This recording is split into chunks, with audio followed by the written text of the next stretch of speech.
Стадион. Емисија за вашата вистина. Професор Александар Спасеновски. Професоре, помагајте. Дебатата е интересна. Што вели науката? Што е најдобро за држави како нас? Помали. Добар ден, дали се слушаме? Данас се слушаме, велам, помагајте. Дебатата е многу интересна. Што вели науката? Што е најдобро за држави како нас? Мали, поделени, специфични, имаме милион ситуации што не разликуваат од Словенија, да не зборувам од Скандинавија. Повелете. На самиот почеток поздрав до вас, до слушателите на вашата ценета емисија, поздрав до гостинот во студиото и се надевам дека навистина ќе успееме да го продолжиме овој, би рекол, еден исклучително значаен, позитивен и многу аргументиран тек на досегашната ваша емисија, поврзана со промените на изборното законодавство во нашата држава. Во оваа смисла, зборувајќи за изборниот систем на Република Македонија, можеме да заклучиме дека до сега во нашата плурална историја ние имавме искуство со три начини на организирање на парламентарните избори, почнувајќи од 90-тите години, кога беше имплементиран мнозинскиот систем на владење, потоа во 98-та година имавме искуство со еден така наречен мешовит систем на владење и секако од 2002 година, практично до денес, во повеќе од случаите со организирање на парламентарни избори беше примера така наречениот регионално пропорционален изборен модел, во кој, како што знаеме, целата држава е поделена во 6 изборни единици, а во рамките на секој од тие 6 изборни единици се избираат нели по 20 пратеника, што одговара на 120 пратеници што како бројка се предвидени со уставот на државата. Компаративно гледано можеме да заклучиме дека кога станува збор за европските држави, од анализирани 33 држави, 28 користат некаква варијанта на пропорционален изборен систем, две од нив во случајот европски држави користат мнозински, додека пак во 3 држави се употреба така наречен мешовит изборен систем.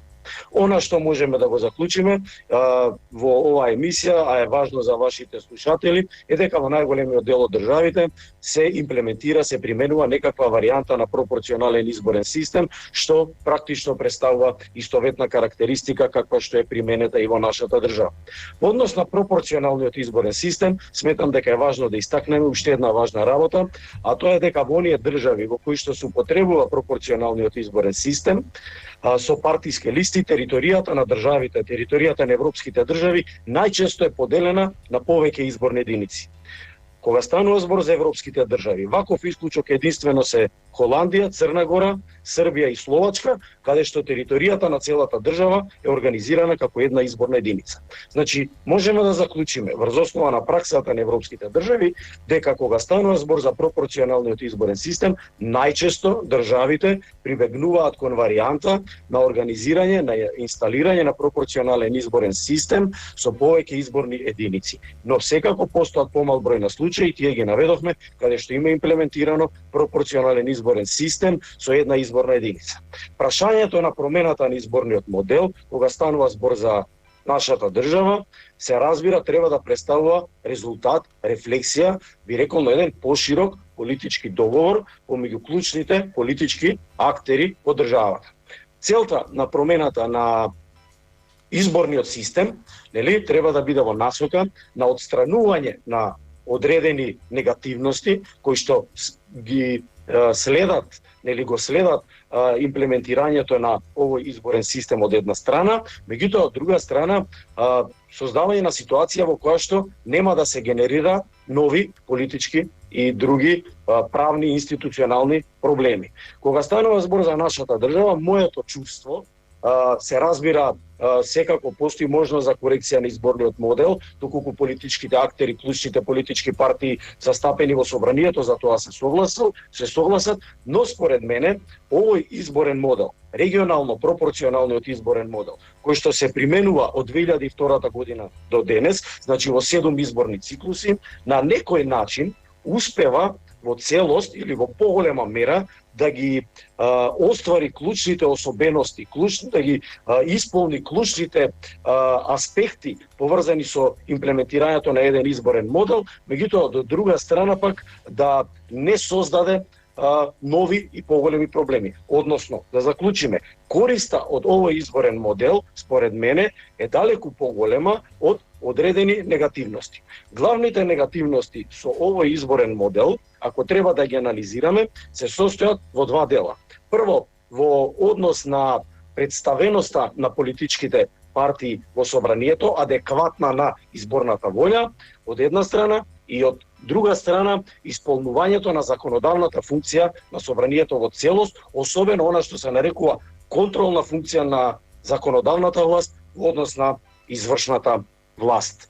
Па во таа смисла, доколку ја анализираме оваа општествена стратификација која што се однесува и која што е поврзана со овој изборен модел, ќе можеме да видиме дека начинот на кој што тој се остварува овие години во Република Македонија овозможува во поголема или во помала мера остварување, би рекол, односно имплементирање на таа стратификација во општеството во македонското собрание.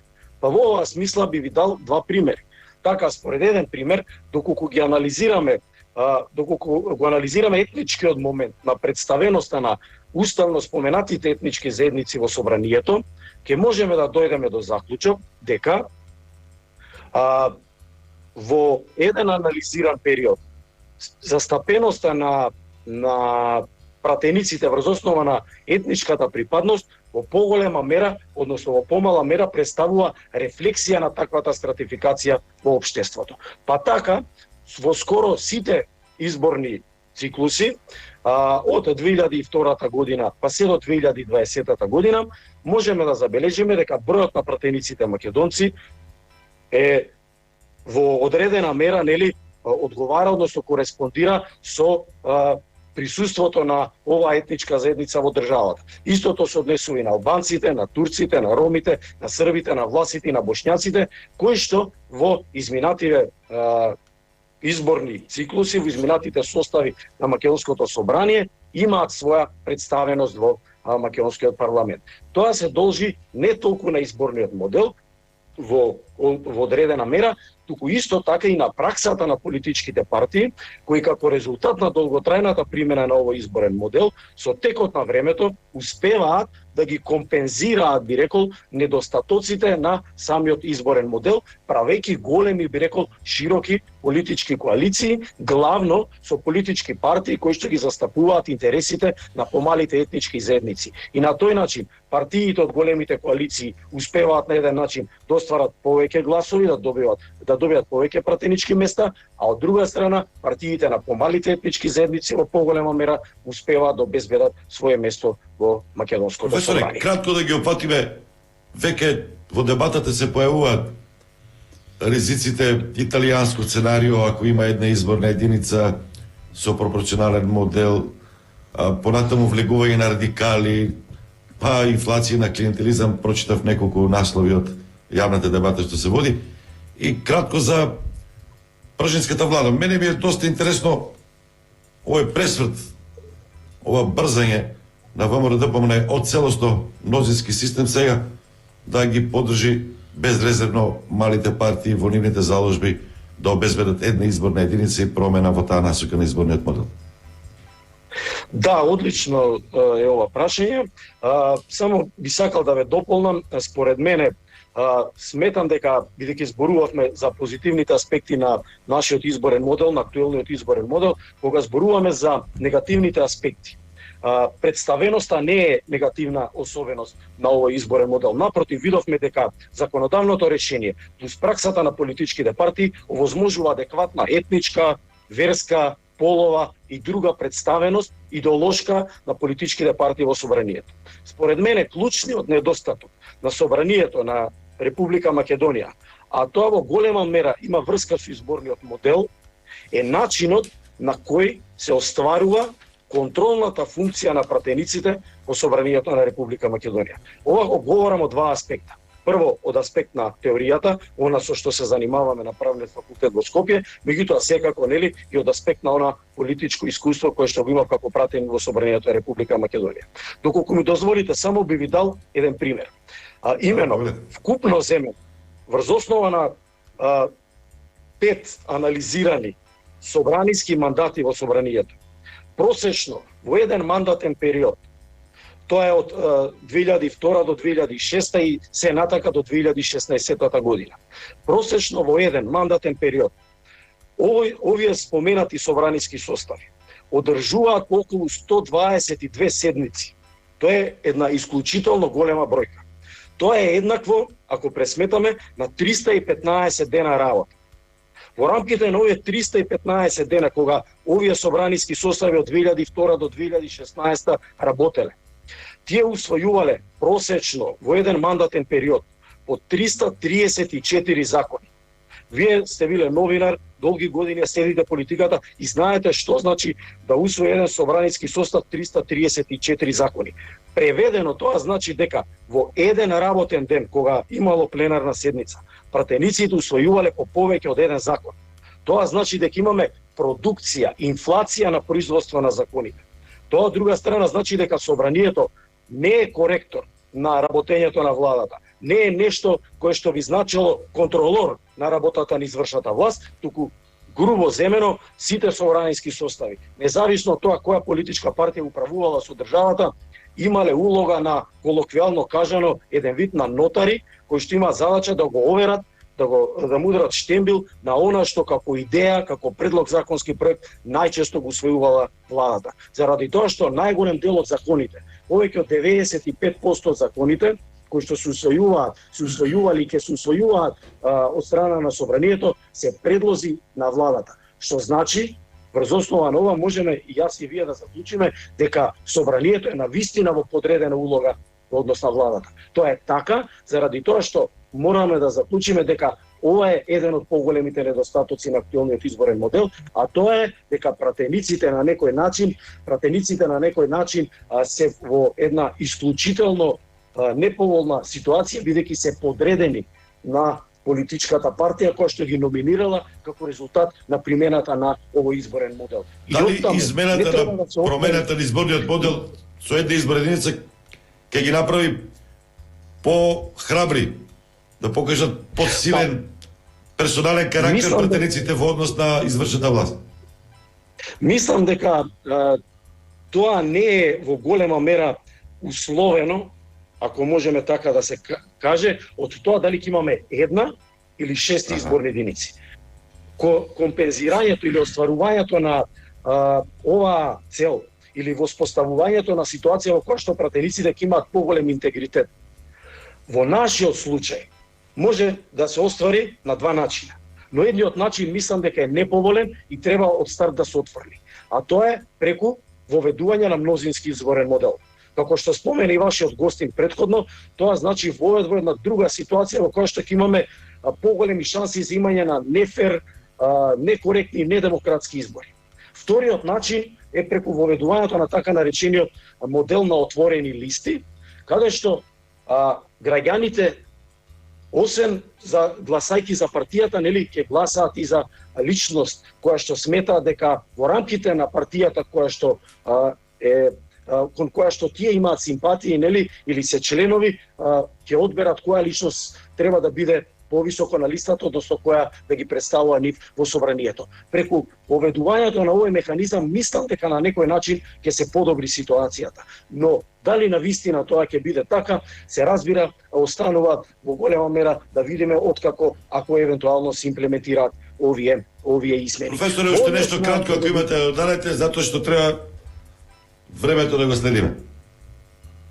Во ред само уште на кратко во однос на една изборна единица, бидејќи тоа го споменавте, често се дискутираше од страна на соговорниците во вашата емисија, само би сакал да ви упатам на еден податок. А потоа заедно јас и вие и гледачите, слушателите, се извинувам, ќе го извлечам својот заклучок. Имено, доколку го анализираме, ги анализираме резултатите од последните избори во нашата држава, можеме да пресметаме дека од сите гласови кои што ги освоја партиите. Така, например, СДС освои околу 327.000 гласови, нели? ВМРО допомне 315, Демократската унија за интеграција 104.000 гласови, Алијансата на албанците 81.000 гласови, Левица 37.000 и така натаму. Можеме да заклучиме дека од сите учеснички на изборите гласови кои што освоиле партија кои немаат влезено во собранието се еквивалент на 31.759 гласови. Тоа значи дека околу, еве грубо земено, можеме да заклучиме дека околу 4 пратенички места или места еквивалентни на 4 пратеници кои што ги добиле помалите партии кои што не добиле представеност во собранието, не успеале да се трансформираат во соодветни пратеници. Меѓутоа, гледано грубо, се разбира, таа улога секогаш ќе имаат партиите и доколку постигнат договор, тоа останува така и ние сме должни да го почитуваме. Сметам дека промената на изборниот систем предизвикува сериозен институционален напор, отварање на една Пандорина кутија во која што се оперира со предлози од 1 до 8 изборни единици. Сека од политичките партии има своји позиции. Од друга страна гледаме дека има и предлози за отворање на уставот. А вие знаете дека ако се отвори таа процедура, таа никогаш нема да заврши или многу е малку веројатно дека ќе заврши само на она за кое што првично била намерата да се отвори устав. Така што имајќи ги во предвид сите овие околности, јас сметам дека позитивните страни од актуелниот изборен модел се далеку повеќе од неговите негативни страни и во таа смисла, доколку јас се прашувам, сметам дека промената на изборниот модел е едно од прашањата кои што се помал терет за македонската демократија. Постојат далеку поважни и посериозни прашања со кои што треба да се занимава јавноста, политичките партии и владата во целина. Благодарам, Александар Спасеновски, правен факултет, Универзитет Свети Кирил и Методи, Скопје. Стадион. Емисија за вашата вистина.